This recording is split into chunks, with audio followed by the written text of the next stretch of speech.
श्री अनन्तकृष्णवरदराजाष्टकम् श्रीभूमिनीलापरिसेव्यमान मनन्तकृष्णं वरदाख्यविष्णुम् अघोघविध्वंसकरं जनानाम् अघं हरीशं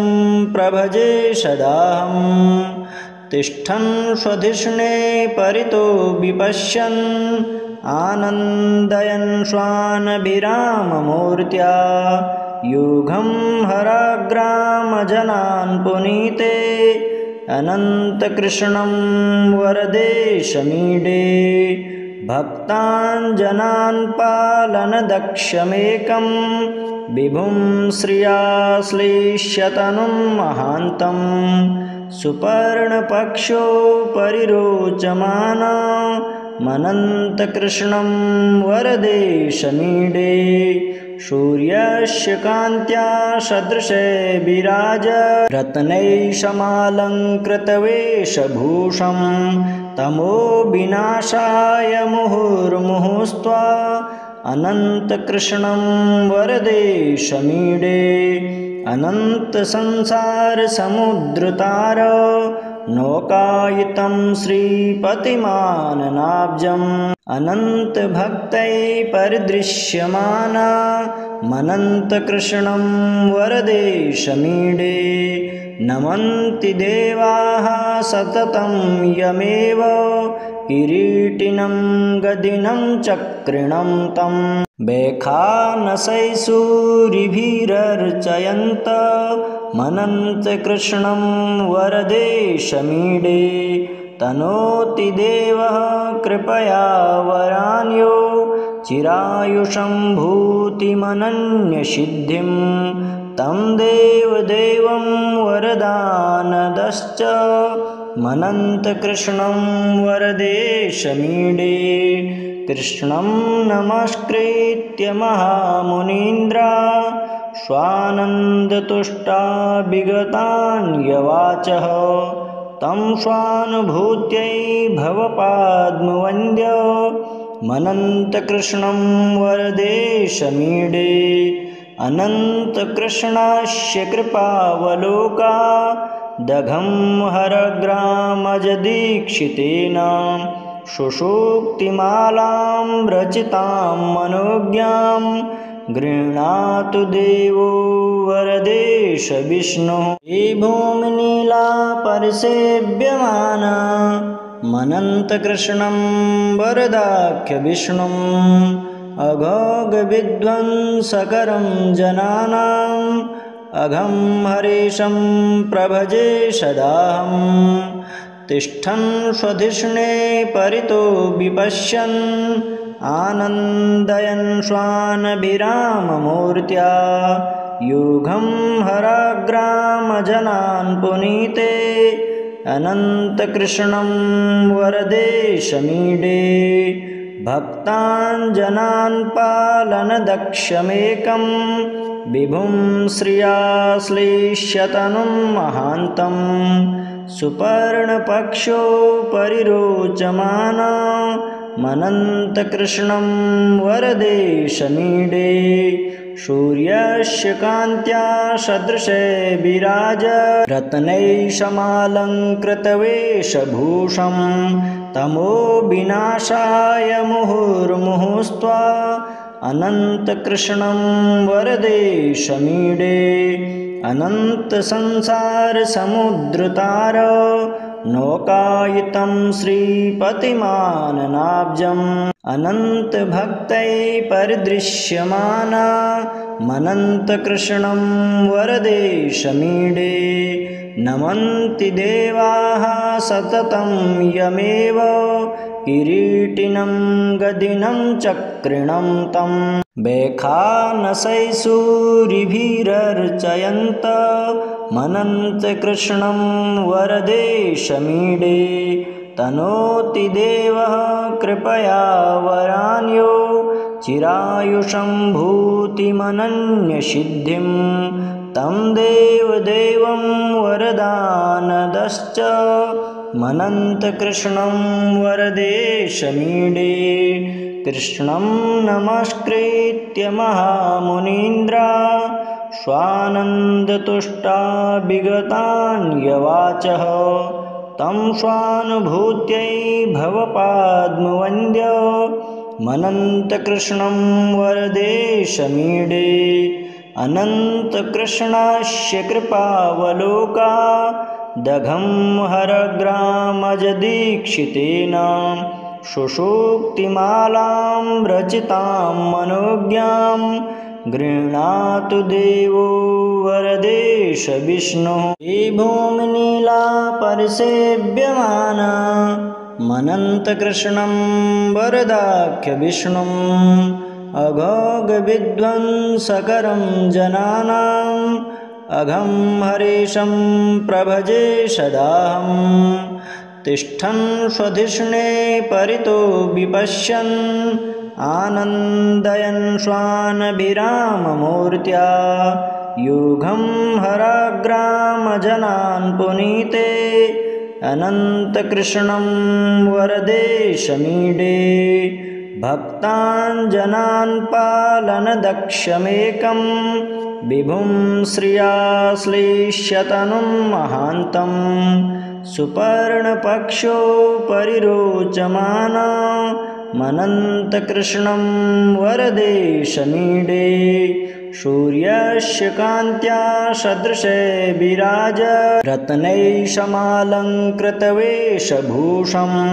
तमो विनाशाय मुहुर्मुहुस्त्वा अनन्तकृष्णं वरदेशमीडे अनन्तसंसारसमुद्रतार नौकायितं श्रीपतिमाननाब्जम् अनन्तभक्तैः परिदृश्यमाना मनन्तकृष्णं वरदेशमीडे नमन्ति देवाः सततं यमेव किरीटिनं गदिनं चक्रिणं तं बेखानसैसूरिभिरर्चयन्त मनन्तकृष्णं वरदेशमीडे तनोति देवः कृपया वरान्यो चिरायुषं भूतिमनन्यसिद्धिं तं देवदेवं वरदानदश्च मनन्तकृष्णं वरदेशमीडे कृष्णं नमस्कृत्य महामुनीन्द्रा स्वानन्दतुष्टा विगतान्यवाचः तं स्वानुभूत्यै भवपाद्मवन्द्य मनन्तकृष्णं वरदेशमीडे अनन्तकृष्णस्य कृपावलोका दघं हरग्रामजदीक्षितेन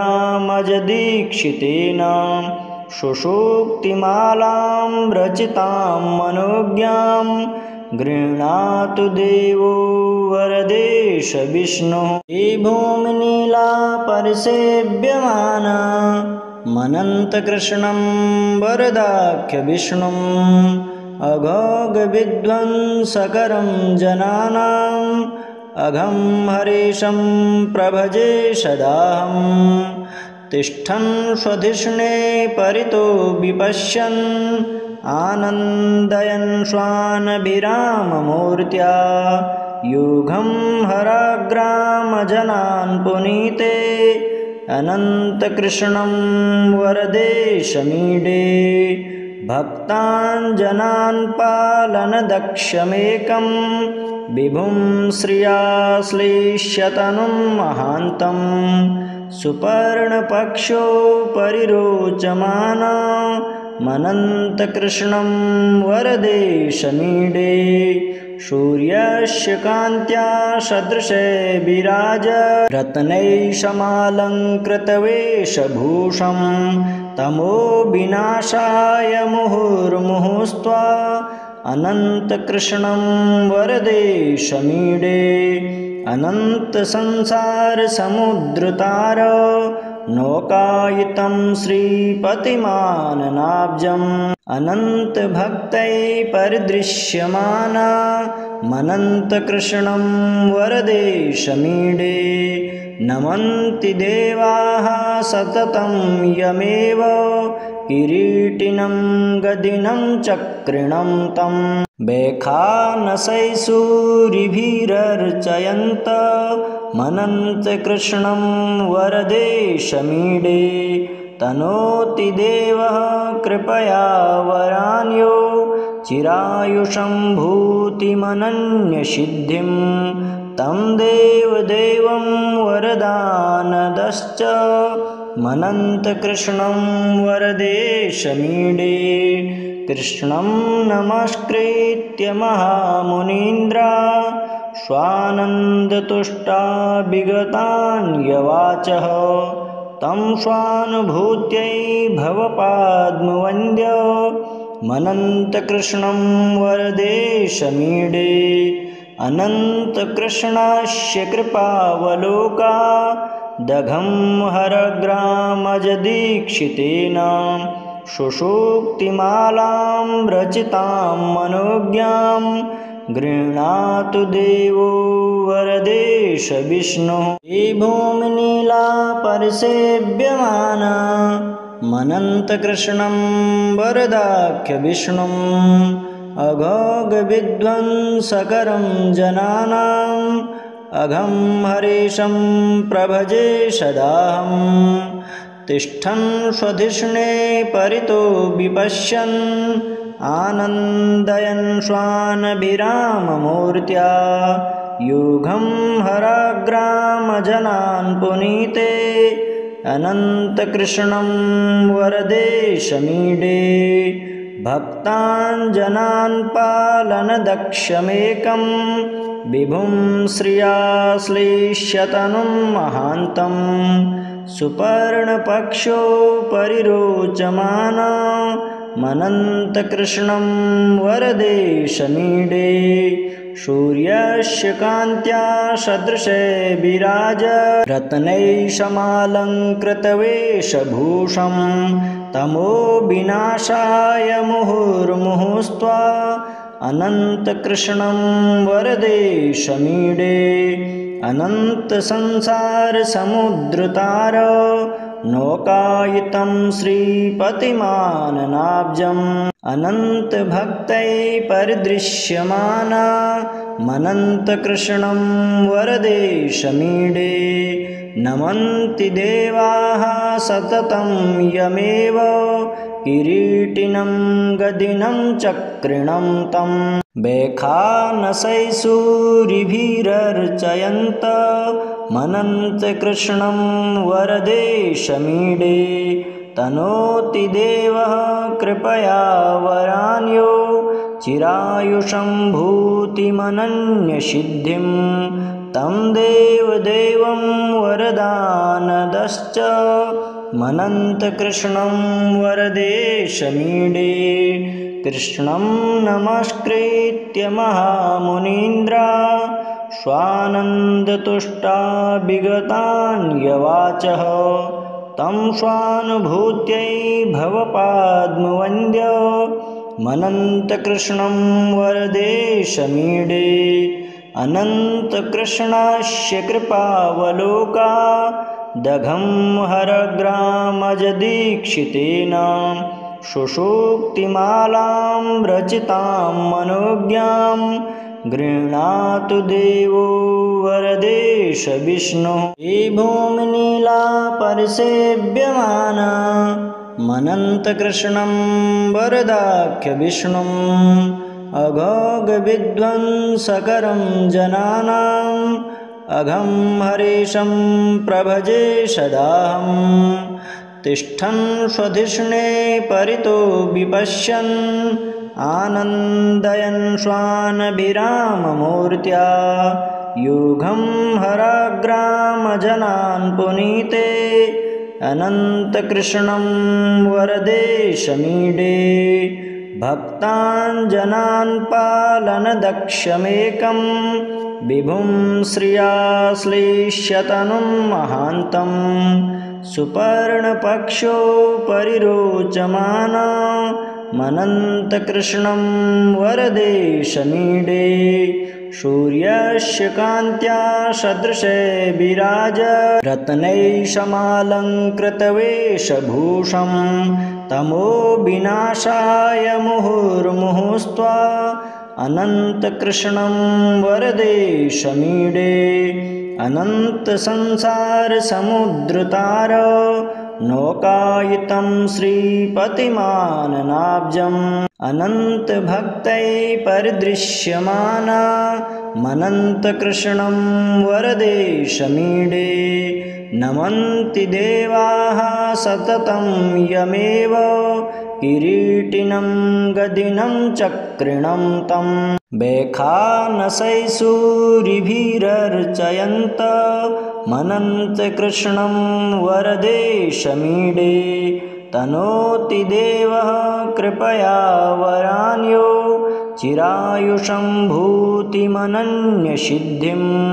तं देवदेवं वरदानदश्च मनन्तकृष्णं वरदेशमीडे कृष्णं नमस्कृत्य महामुनीन्द्रा स्वानन्दतुष्टा विगतान्यवाचः तं स्वानुभूत्यै भवपाद्मवन्द्य मनन्तकृष्णं वरदेशमीडे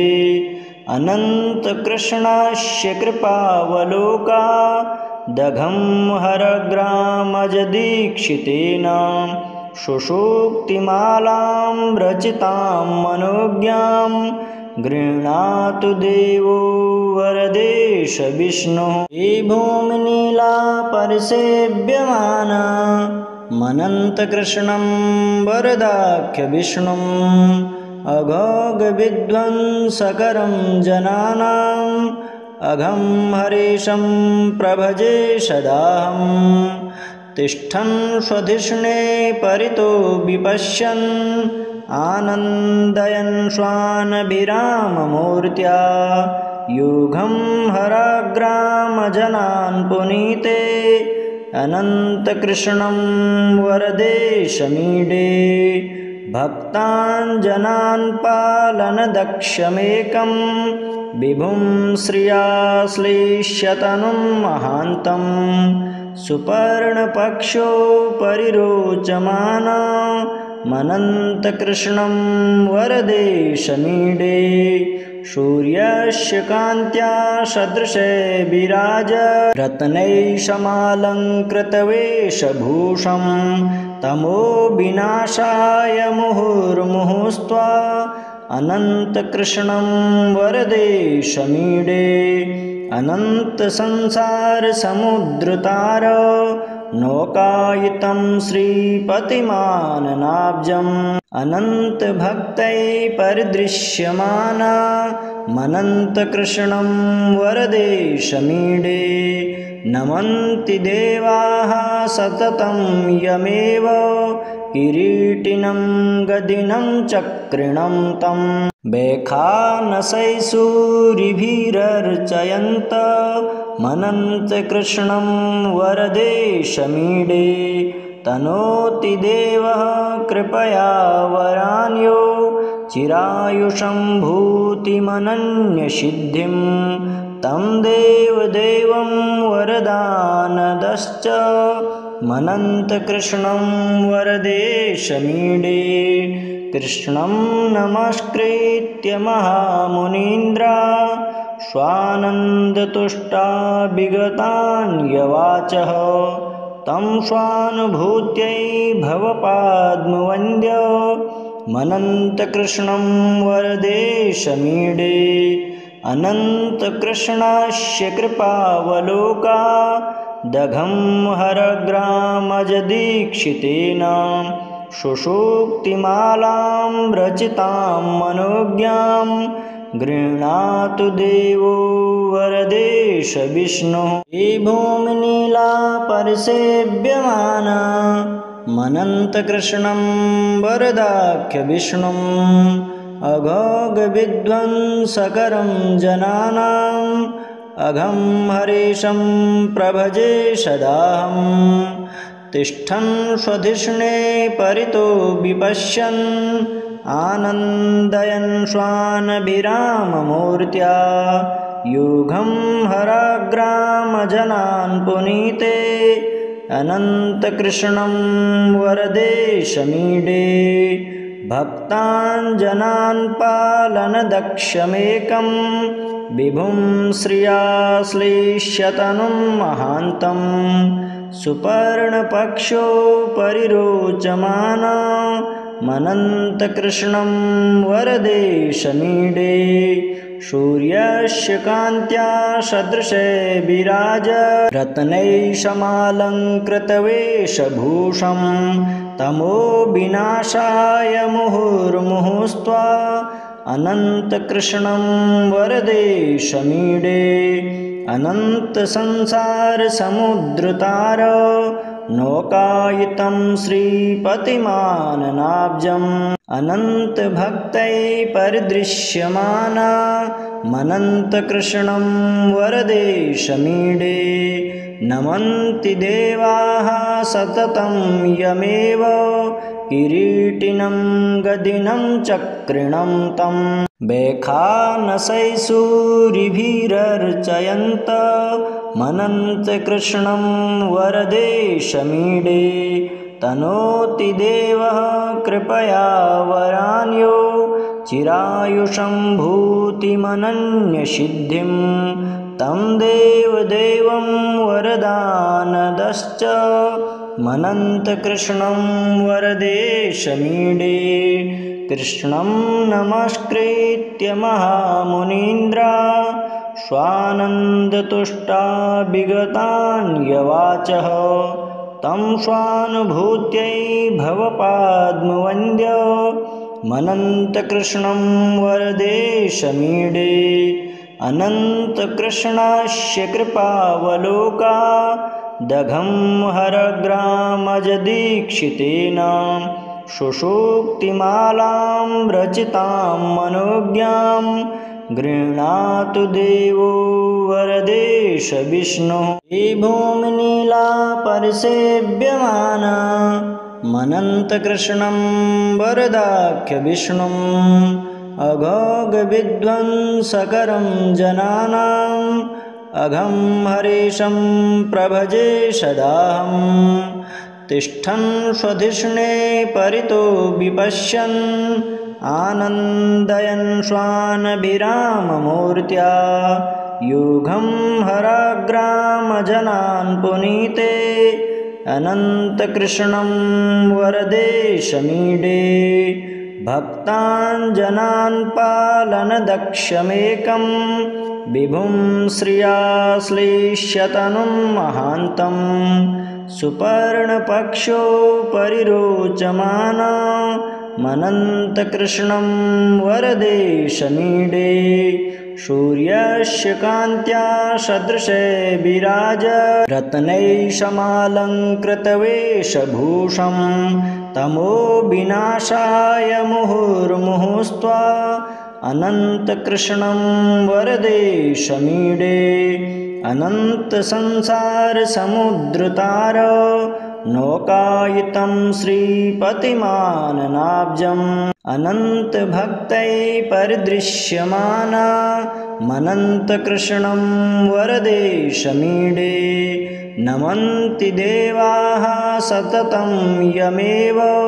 किरीटिनं गदिनं चक्रिणं तं बेखानसैसूरिभिरर्चयन्त मनन्तकृष्णं वरदेशमीडे तनोति देवः कृपया वरान्यो चिरायुषं भूतिमनन्यसिद्धिं तं देवदेवं वरदानदश्च मनन्तकृष्णं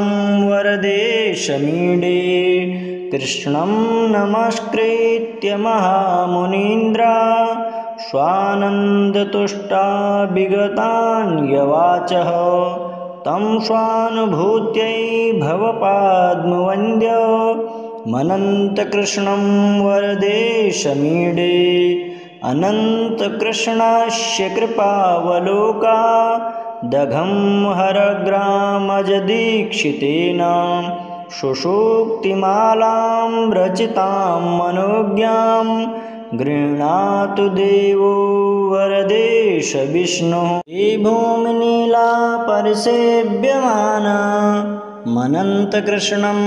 वरदाख्य विष्णुम् अघोघविध्वंसकरं जनानाम् अघं हरीशं प्रभजे सदाहम्। तिष्ठन् स्वधिष्णे परितो विपश्यन् आनन्दयन् स्वानभिराममूर्त्या युगं हराग्रामजनान् पुनीते अनन्तकृष्णं वरदेशमीडे। भक्तान् जनान् पालनदक्षमेकं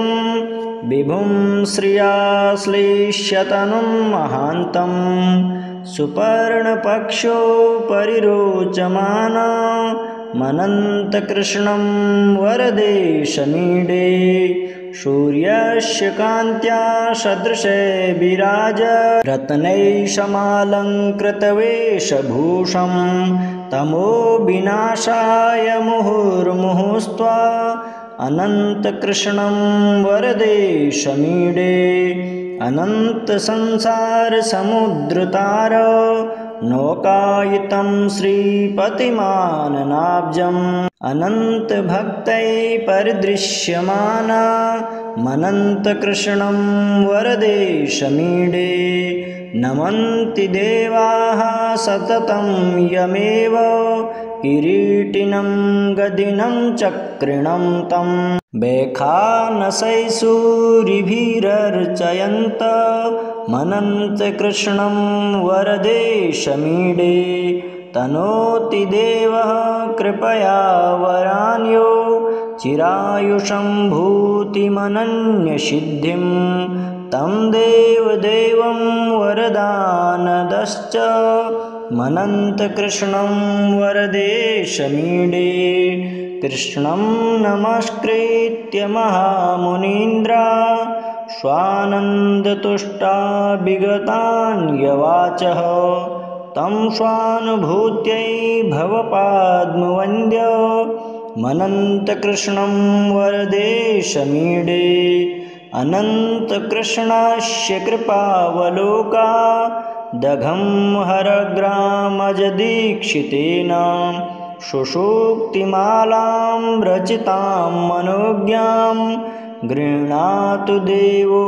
वरदेश विष्णुः। हे भूमिनीला परिसेव्यमाना मनन्तकृष्णं वरदाख्य विष्णुम् अघोघविध्वंसकरं जनानाम् अघं हरीशं प्रभजे सदाहम्। तिष्ठन् स्वधिष्णे परितो विपश्यन् आनन्दयन् स्वानभिराममूर्त्या युगं हराग्रामजनान् पुनीते अनन्तकृष्णं वरदेशमीडे। भक्तान् जनान् पालनदक्षमेकं विभुं श्रियाश्लीष्यतनुं महान्तम्। सुपर्णपक्षो परिरोचमाना मनन्तकृष्णं वरदेशमीडे। सूर्यस्य कान्त्या सदृशे विराज रत्नैशमालङ्कृतवेषभूषं तमो विनाशाय मुहुर्मुहुस्त्वा अनन्तकृष्णं वरदेशमीडे। अनन्तसंसारसमुद्रतार नौकायितं श्रीपतिमाननाब्जम् अनन्तभक्तैः परिदृश्यमाना मनन्तकृष्णं वरदेशमीडे।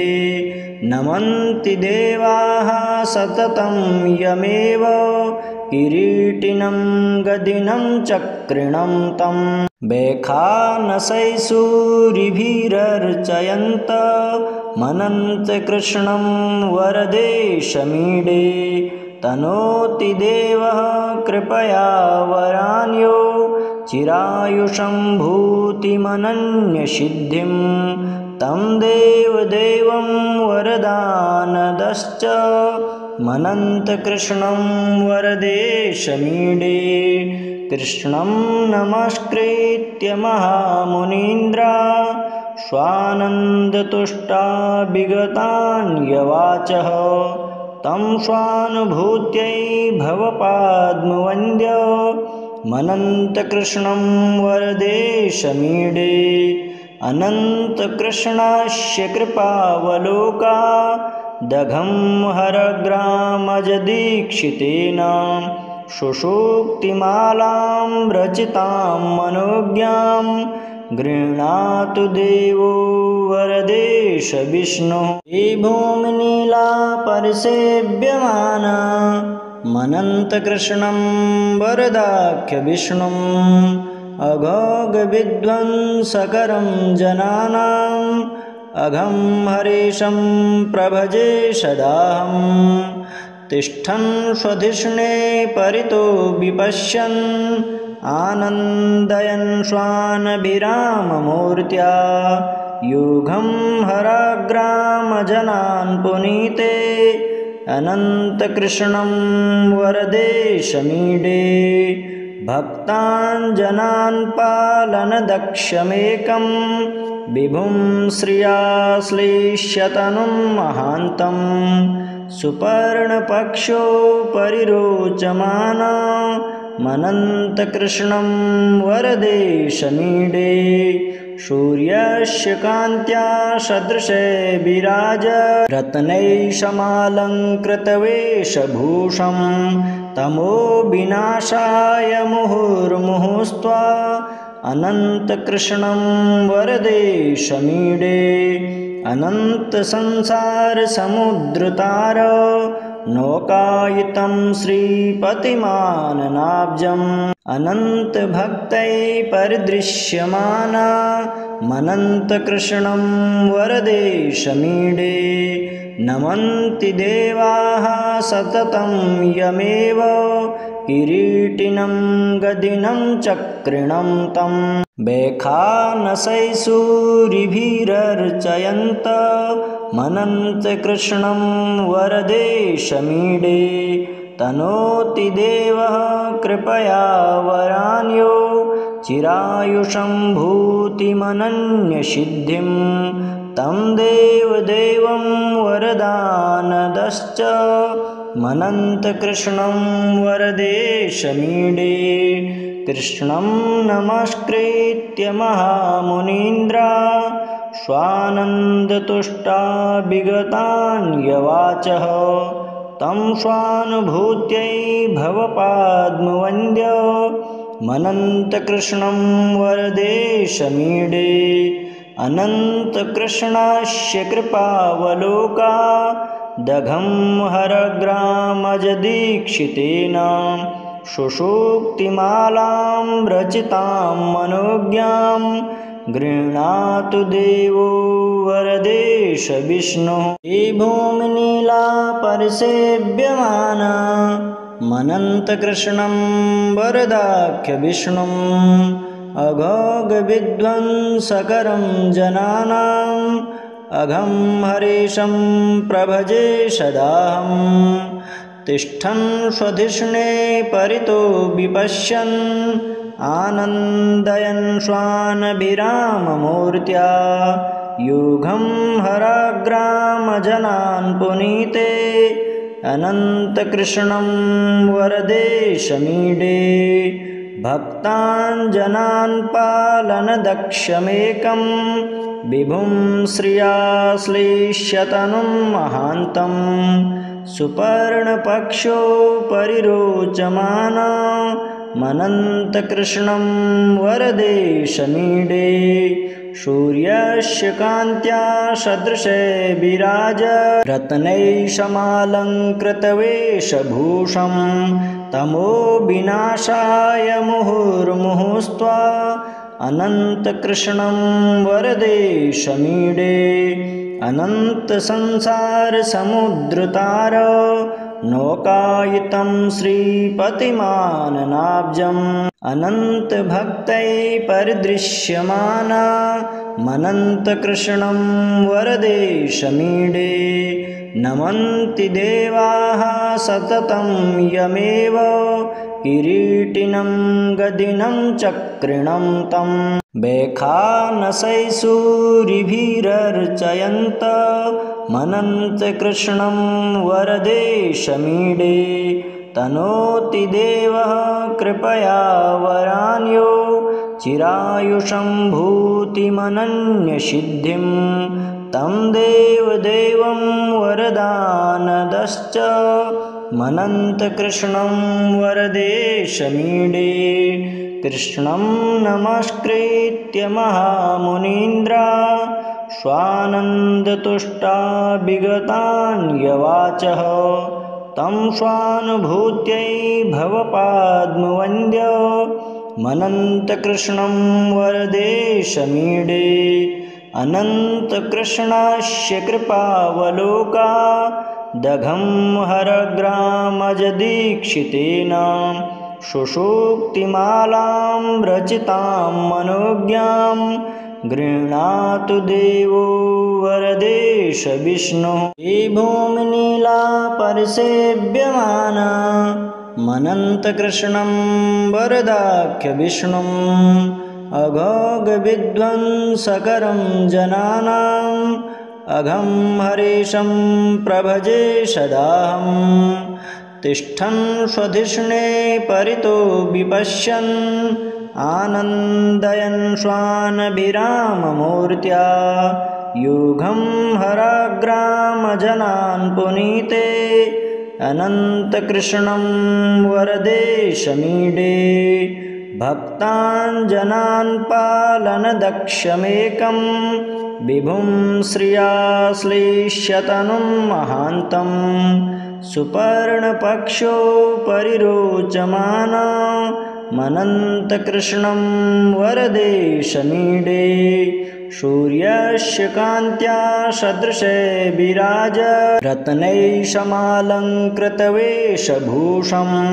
तमो विनाशाय मुहुर्मुहुस्त्वा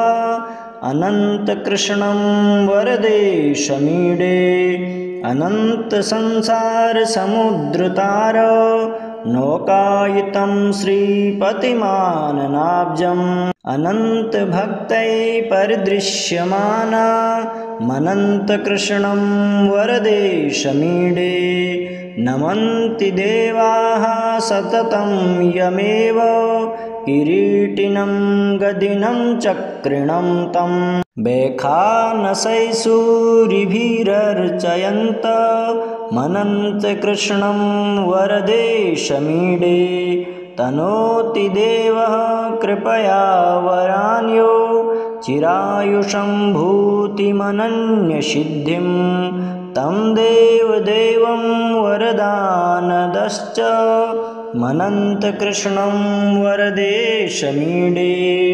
कृष्णं नमस्कृत्य महामुनीन्द्रा स्वानन्दतुष्टा विगतान्यवाचः तं स्वानुभूत्यै भवपाद्मवन्द्य मनन्तकृष्णं वरदेशमीडे अनन्तकृष्णस्य कृपावलोका दघं हरग्रामजदीक्षितेन सुषुप्तिमालां रचितां मनोज्ञां गृह्णातु देवो वरदेश विष्णुः हे भूमिनीला परिसेव्यमाना मनन्तकृष्णं वरदाख्य विष्णुम् अघोघविध्वंसकरं जनानाम् अघं हरीशं प्रभजे सदाहं तिष्ठन् स्वधिष्णे परितो विपश्यन् आनन्दयन् स्वानभिराममूर्त्या युगं हराग्रामजनान् पुनीते अनन्तकृष्णं वरदेशमीडे भक्तान् जनान् पालनदक्षमेकं विभुं श्रियाश्लेष्यतनुं महान्तं सुपर्णपक्षो परिरोचमाना मनन्तकृष्णं वरदेशमीडे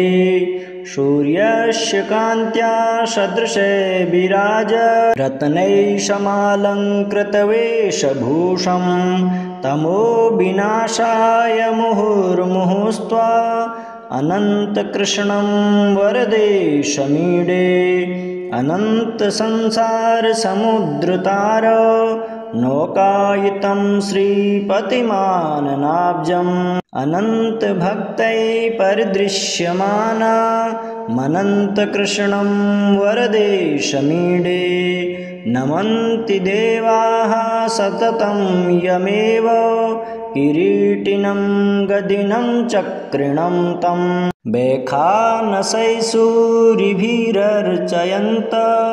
मनन्तकृष्णं वरदेशमीडे तनोति देवः कृपया वरान्यो चिरायुषं भूतिमनन्यसिद्धिं